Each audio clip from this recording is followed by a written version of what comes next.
ముఖ్యంగా తెలంగాణ ప్రజలు కరెంట్ పోయింది. ఒక్క నిమిషం ఏం ప్రాబ్లం. వెంకటనాయక్ గారు నోట్ చేసుకోండి, కరెంటు పోయిందంట. అంటే వర్షం పడుతుంది కదా మేడం. సరే రైట్, మాట్లాడదాం. సో వాసుదేవరావు గారు,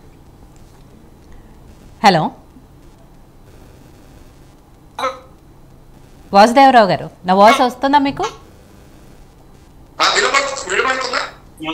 రామూర్తి గారు లైన్ లో ఉన్నారా, చెప్పండి.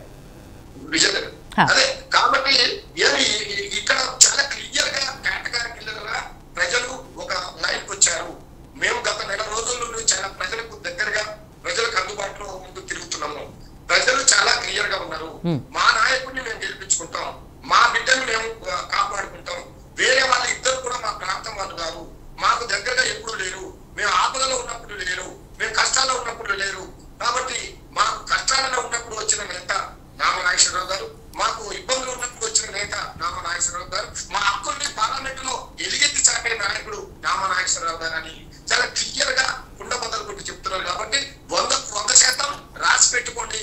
Khammam parliament seat BRS party 100% గెలవబోతుంది. ఈ సందర్భంగా మీకు తెలియదు. రైట్. సో వాసుదేవరావు గారు, ఇక్కడ బీజేపీకి సంబంధించి తాండ్ర వినోద్రావు గారు బీజేపీ అభ్యర్థిగా అక్కడ నుంచో పెట్టారు. దానికి ముందు రకరకాల చర్చలు జరిగాయి. అక్కడ బలమైన అభ్యర్థి ఎవరు, అటు కాంగ్రెస్ పార్టీ కానీ బీఆర్ఎస్ పార్టీకి కానీ ధీటుగా సమాధానం ఇచ్చేవాళ్ళైనా, వాళ్ళని తట్టుకొని నిలబడి గెలిచేవాళ్ళైనా ఎవరున్నారు బీజేపీలోనే ఆలోచించి చాలా రకాలుగా నిర్ణయాలు తీసుకున్నారు. దాంట్లో మార్పులు చేర్పులు జరిగాయి. అండ్ జలగం వెంకట్రావు గారు కూడా మాజీ ఎమ్మెల్యే, టికెట్ ఆశించే బీజేపీ నుంచి ఖమ్మం ఎంపీగా ఆశించి ఆయన పార్టీ మారారు. బట్ ఆయనకు కాకుండా తాండ్ర వినోద్రావు గారికి ఇవ్వటంలో కారణాలు ఏంటి అనేది ఒక విషయం అయితే, సో వినోద్రావు గారికి ఎవరికైనా కూడా సరే అవకాశం అయితే వచ్చింది కాబట్టి, ఆయనే అభ్యర్థి కాబట్టి ప్రచారంలో వెళ్తున్నారు, ఆయనతో పాటు మీరు కూడా తిరుగుతున్నారు. అండ్ మీ విషయానికి వస్తే గతంలో 2019లో మీరు అక్కడ నుంచి ఎంపీగా పోటీ చేశారు బీజేపీ తరఫున. సో అప్పటికి ఇప్పటికీ బీజేపీ సంబంధించి అక్కడ ఓటింగ్ శాతంలో కానీ క్యాడర్లో కానీ ఎలాంటి మార్పులు చేర్పులు జరిగాయి, ఇప్పుడు బీజేపీ అభ్యర్థికి ఎంతవరకు అవకాశం ఉంది అనేది? ముందుగా మీకు అలాగే ప్యానెల్లోని తోటి పెద్దలకు నమస్కారాలు, అలాగే యోయో టీవీ ప్రేక్షకులందరూ కూడా నమస్కారాలు తెలియజేస్తూ, ఇప్పుడే పెద్దలు విశ్లేషణ చేసినప్పుడు చాలా స్పష్టంగా చెప్పారు. మొత్తం ఎన్నిసార్లు ఈ యొక్క పార్లమెంట్ని కాంగ్రెస్ పరిపాలించింది, అలాగే సిపిఎం వైఎస్ఆర్సీపీ, అలాగే టీడీపీ, అలాగే టిఆర్ఎస్. కానీ ఈ రోజున మనం చూస్తే Khammam parliament one of the backward parliament కింద ఇప్పుడు కూడా ఉంది. ఇక్కడ ఇంకా ఆర్థిక పరిస్థితులు మెరుగుపడిన వాతావరణం లేదు. ఇప్పుడు పెద్దలు మన బీఆర్ఎఫ్ చెప్పారు, నామా నాగేశ్వరరావుని ఎందుకు గెలిపించుకోవాలి, ఖమ్మ సామాజిక వర్గాన్ని కాపాడుకోవడానికి, వాళ్ళని ఇబ్బంది పడకుండా, అంటే వాళ్ళకి ఇంకా చాలా పదాలు వాడారు వారు, దానికోసం నామా నాగేశ్వరరావుని గెలిపించుకోవాలని వారు చెప్పారు. సంతోషం. వాడు క్లారిటీగా దేనికి వారిని గెలిపించాలని కూడా చెప్పారు. అయితే నామా నాగేశ్వరరావు గురించి ఒక 2 విషయాలు చెప్తాను. నేను అందరికి తెలిసిందే, నేను కొత్తగా కనిపెట్టిందే కాదు. ఈ రోజున బ్యాంకుల నుంచి వేల కోట్లు తీసుకొని మధుకాన్ ఇండస్ట్రీస్ ని ఈ రోజున దివాలా తీయించిన పెద్ద మనిషి ఎవరు ఉన్నారంటే నామా నాగేశ్వరరావు. అదే విధంగా ఈ రోజున ఈడీ కేసు దాదాపు 70 కోట్ల రూపాయలని మధుకాన్ గ్రానైట్స్ కి రాంచీ ఎక్స్ప్రెస్ వే నుంచి కాంట్రాక్ట్ తీసుకొని వాటి క్యాష్ రూపంలో 6 షెల్ కంపెనీస్, అంటే సూట్ కేస్ కంపెనీల ద్వారా డబ్బులు తీసుకొని ఈ రోజున చట్టం ముందు దోషిగా నిలబడిన వ్యక్తి ఎవరైనా ఉన్నారంటే నామా నాగేశ్వరరావు.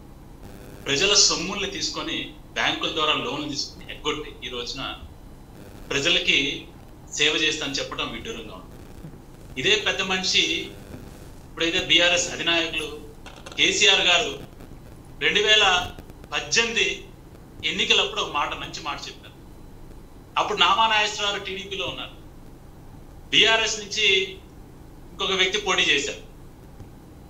నామాని గెలిపిస్తే పంగనామాలు పెడతాడు, ఇది నేను చెప్పింది కాదు, నామాని గెలిపిస్తే పంగనామాలు పెడతారని చెప్పి ఆ రోజు గౌరవ కేసీఆర్ గారు చెప్పిన మాట ఖమ్మం ప్రజలకి. అదే కేసీఆర్ గారు 6 నెలలు తిరగకుండానే నామా నాగేశ్వరరావుని భుజం పెట్టుకొని గెలిపించాలని చెప్పి మరి ఈ ఖమ్మం ప్రజల మీద రుద్దడం జరిగింది. సరే, ఖమ్మం ప్రజలు ఆయన గెలిపించారు, సంతోషం. ప్రజల యొక్క నిర్ణయాన్ని, ప్రజల యొక్క డెసిషన్ని నేను తప్పట్టడం లేదు, కానీ కనీసం ఆ తర్వాత అన్న టీడీపీలో ఒక పార్లమెంట్ సభ్యుడిగా ఉన్నారు, ఆ తర్వాత ఎమ్మెల్యే పోటీ చేసి ఓడిపోయారు. మళ్ళా పార్లమెంట్కి ఈ ఖమ్మం ప్రజలు పంపిస్తే వారు చేసింది ఏంటంటే ప్రజల యొక్క సొమ్ముల్ని బ్యాంకుల ద్వారా తీసుకొని ఎగ్గొట్టి పంగనామాలు పెట్టారు. ఈసారి ఇస్తే ఇంకొకసారి పంగనామా, మూడోసారి ఇస్తే ముచ్చటగా 3 పంగనామాలు పెట్టి మరి బ్యాంకుల నుంచి ఏదైతే డబ్బులు అంటే ఆల్రెడీ మీకు తెలుసో తెలీదు, అందరూ పేపర్లో ఉంది, అది దగ్గర ఆయన ఆస్తులన్నీ అటాచ్ అయిపోయి ఉన్నాయి. ఈడీ అన్న ఆస్తులన్నీ అటాచ్ చేసి పెట్టారు. బ్యాంకులు ఎన్సిఎల్టీ నేషనల్ కమ్యూనిటీ ట్రిబ్యునల్కి వెళ్ళి శ్రేయ్ ఎస్ఆర్ఈ అనే కలకత్తా బేస్డ్ కంపెనీ మాకు డబ్బులు తీసుకొని మా దగ్గర లోన్లు తీసుకొని డబ్బులు కట్టడం లేదంటే వారు దివాలా పిటిషన్ వేస్తే ఈ రోజున హ్యాపీగా దివాలా తీసుకొచ్చున్నాయని నామా నాగేశ్వరరావు. ఇక వారిని ప్రజల మీద రుద్దడం అనేది హాస్యాస్పదం. ఈసారి గెలిపించేది కూడా పెద్దలు చెప్పారు, ఇందులో బొమ్మెర అన్నగారు చెప్పారు, కమ్మ సమాచారాన్ని కాపాడుకోవడానికి అని చెప్పి. అది అర్థం కావట్లేదు. కమ్మ సమాచారం కాపాడుకోవడం ఏంటో అర్థం కావట్లేదు నాకు. చాలా వింతగా ఉంది. కమ్మ సమాచారం పార్లమెంట్ లో ఏ ప్రజల్ని నామా నాగేశ్వరరావు గారు ఎక్కడ ఇబ్బంది పెట్టాడు? ఒక్కరైనా నామా నాగేశ్వరరావు గారి మీద ఖమ్మం ప్రజలు మాకు అన్యాయం జరిగింది నామా గారి వల్ల అని ఒక్కటైనా వచ్చిందా? చెప్పండి మీరు. ఈ రోజు రేపు రండి, కావాలంటే ఎక్కడికైనా చర్చకు ఖమ్మంలో అమరవీర స్థూపం దగ్గర కూర్చుందాం. ఇది చాలా బాగా చెప్పారు ఆయన. అసలు ఖమ్మం పట్టించుకుంటే కానీ ఆయన బ్యాంకులు డబ్బులు ఎత్తుకోవడాలు, దివాళా నోటీసుల మీద ఆయన ఖమ్మంలో పట్టి, నేను చెప్పేది కూడా అదే, ఖమ్మంలో ఏం పట్టించుకోలేదు, ఖమ్మం గురించి ఏం చేయలేదు. కాబట్టి దయచేసి ఇక్కడ ఆయన అసలు ఆయన ఉంటే కదా, ఆయన ఖమ్మంలో కనబడితే ఖమ్మంలో ఆయన పనిచేస్తే అప్పుడు సంతోషం. ఇప్పుడు 2 సార్లు ఆయన పార్లమెంట్ పంపించారు 2 డిఫరెంట్ పార్టీల నుంచి. మరి ఈ రోజున ఇండస్ట్రియల్ ఎస్టేట్, ఖమ్మంలో ఇండస్ట్రియల్ ఎస్టేట్ అని ఒకటి ఉంటుంది. ఇది 50 సంవత్సరాల క్రితం వచ్చిన ఇండస్ట్రియల్ ఎస్టేట్ లో ఈ రోజు ఒక ఇండస్ట్రీ లేదు. దయచేసి రేపు రావాలంటే రేపు రమ్మంటే వస్తా. బిఆర్ఎస్ పెద్దలు అక్కడ ఇండస్ట్రియల్ ఎస్టేట్ వెళ్ళాము. కిషన్ రెడ్డి ఏం చేయలేదు.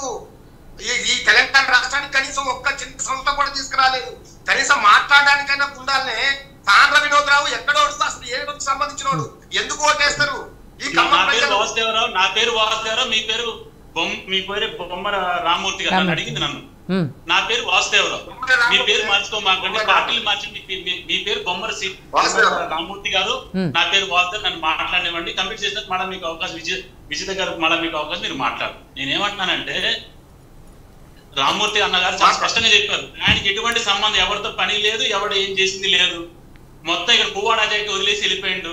పువ్వాడ అజయ్ మొన్నటి దాకా చేసిన దుర్మార్గాలు, అరాచకాలు ఇంత కాదు, ఆయన చేసిన భూ కబ్జాలు అంత కాదు. అవి మరి ఇప్పుడు బిఆర్ఎస్ లో ఉన్న నాయకులు అజయ్ గారు వెళ్ళిపోగానే ఆ కార్పొరేటర్ అందరూ లోపలేశారు. మా కొండలు గుట్టలని మాయమైపోయినాయి బిఆర్ఎస్ నాయకత్వంలో. కానీ కండ్రుండి కబోదిలాగా ధృతరాష్ట్ర పాత్ర పోషించింది అటు అజయ్ గారు. ఈ విధంగా ఇటు పక్కనేమో వీరు నామా నాగేశ్వరరావు ఇక్కడికి వచ్చే పరిస్థితి లేదు. ఆయన ఇక్కడ తిరగాలి అంటే పువ్వాడ అజయ్ కుమార్ గారి యొక్క పర్మిషన్ కావాలా? మీరు చూడండి, ఈ గత 5 ఏళ్లలో నామా నాగేశ్వరరావు యొక్క పబ్లిక్ ప్రెజెన్స్ ఎంత ఉంది, పువ్వాడ అజయ్ ప్రెజెన్స్ ఎంత? సరే వాసుదేవరావు గారు, ఖమ్మంలో వాళ్ళందరూ కూడా బీఆర్ఎస్ పార్టీలో ఉన్నప్పుడు అక్కడ ఇంటర్నల్ గా ఒకళ్ళకొకళ్ళు పడకపోవటము, ఇంటర్నల్ గా వాళ్ళకి ఎన్ని రాజకీయాలు ఉన్నాయో అందరం చూసాము. సరే, దానికి తగ్గట్టే మొన్న ఖమ్మంలో అసెంబ్లీ ఎలక్షన్స్ లో ఎలాంటి తీర్పు వచ్చిందో కూడా చూసాం.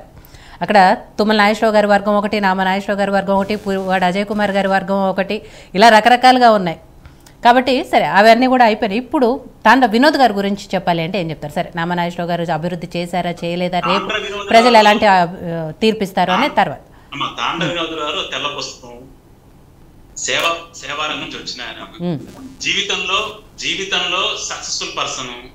ఆయన అమెరికాలో ఉన్నత నుంచి చదువుకున్నాడు, 4 రూపాయలు సంపాదించుకున్నాడు, మంచి టెక్నాలజీ కంపెనీలు పెట్టుకున్నాడు, అదేవిధంగా ఇతర వ్యాపారాలు చేస్తున్నాడు, సేవా రంగంలో ఉన్నాడు.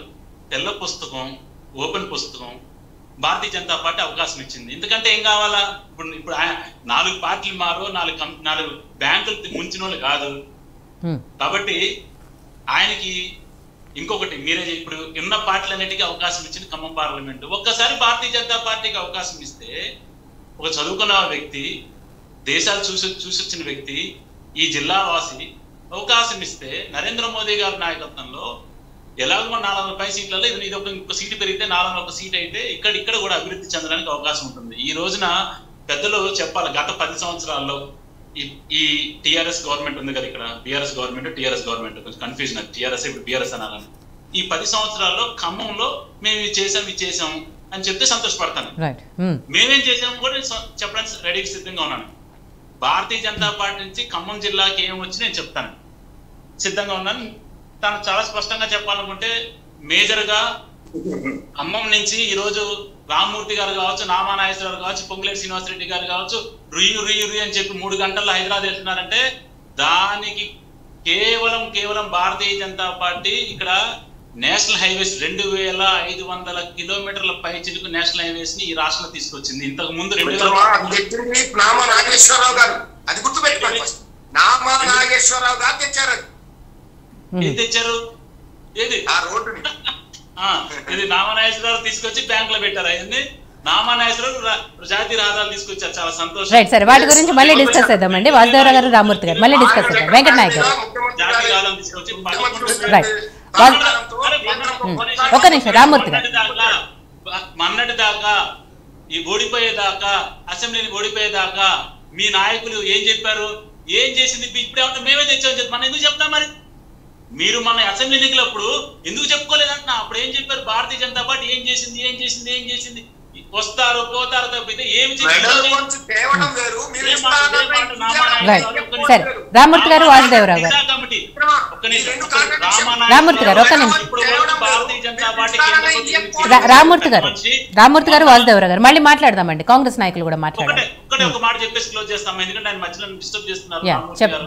మొన్న ఇప్పటి వరకు మన 2023 అసెంబ్లీ ఎన్నికల దాకా బీజేపీ ఏమి చేయలేదని పెద్ద మనుషులు ఇప్పుడేమంటున్నారు, మేమే తెచ్చామని చెప్తున్నారు జాతీయ రహదారులు. మరి మన ఎందుకు చెప్తే గెలిపించేవాళ్ళం కూడా చేయని.